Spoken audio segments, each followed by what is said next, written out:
নারী জাতির ছলনায় পড়ে মানুষ কিভাবে ধ্বংস হয়ে যায়। এ কথা নতুন কিরে বহর? নারী জাতি মানুষের ধ্বংস করে, আবার এই নারী জাতিই তো মানুষের সৃষ্টি করে। ইতিহাসেও এই কথাই লেখা আছে। তুই খুব বড় ইতিহাসবিদ হয়ে গেছো তাই না রে?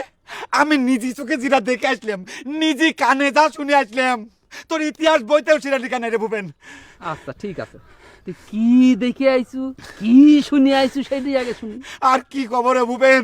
আমি তো কোনোভাবে আমার নিজের কাণ্ড বিশ্বাস করতে পারতেছি না রে। তাহলে বাদ দে, কোষ না। তুই নিজের কানেই যদি বিশ্বাস করবে না পারিস, তাহলে সেই কথা নিয়ে কেস করলি তো তুই জিততে পারবো না রে বহর। কে রে ভূপেন, কথা না শুনে তুই রায় দিয়ে দিলু তাই না? তাই তো দিব, তোরা সবাই হলি এক নায়ের পাঠ। তা না হলে এবার আমার বাপের টাকায় কিনা কেরোসিন তেল পুরা তোরা সারা রাত বেড়ে গল্প করে পারতি না রে। আচ্ছা বহর, তুই কি জন্য ডেকে খাড়া করলু সেই কথাটা কি কবু? কি কব ভূপেন, একবার চিন্তা করে দেখ।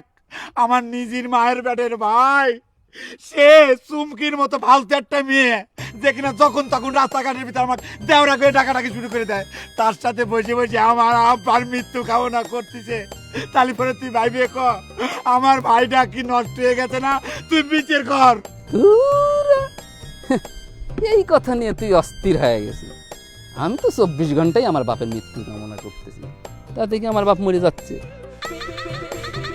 অনেক বহর, আমাদের নিজেগারে জীবন বাঁচানোর জন্য এছাড়া আর আমাদের সামনে কোনো পথ খোলা নাই রে ভাই। ওরে খুদা রে, তুই তো আরো সাংঘাতিক চাংড়া রে। আমি তো এতক্ষণ ধরে উলুপনে মুক্তি ধরালাম রে, তুই তালি পরে 24 ঘন্টা ধরে আমার কাকাটার মৃত্যু কামনা করতেছিস।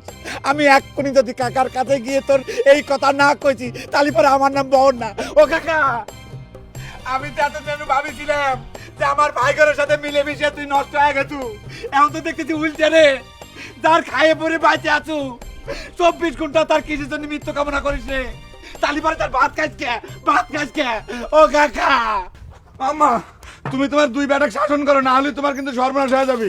কে হজর আর নহল আমার কি সর্বনাশ করেছে? সেই কথাই তো আমি কবার চাচ্ছি। তোমার দুই বেটা নারী জাতির ছলনায় পড়েছে, নারী জাতির ছলনায় পড়ে আব্বার মৃত্যু কামনা করতেছে। আমি নিজে কানে শুনে আইছি আম্মা। এমন করে নারী জাতি করতেছু? তুই মনে কর পুরুষ জাতির পেটে জন্ম নিছিল বহর?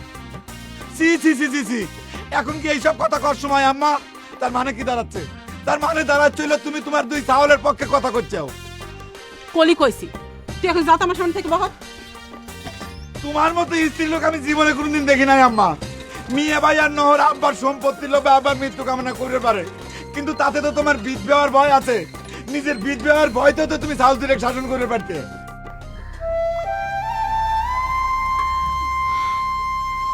সারাটা জীবন তো বিধবার মতোই কাটাই দিলাম, কোনোদিন স্বামী নিয়েও আহ্লাদ করি নেই, আর সন্তানদের কথা দিলাম।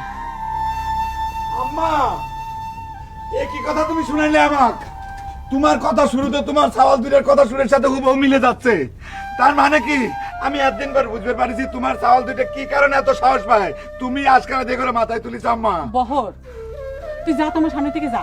ঠিক আছে যাচ্ছি, আব্বার কাছে কয়াতে বলছে তুমি আসল ভিলেন।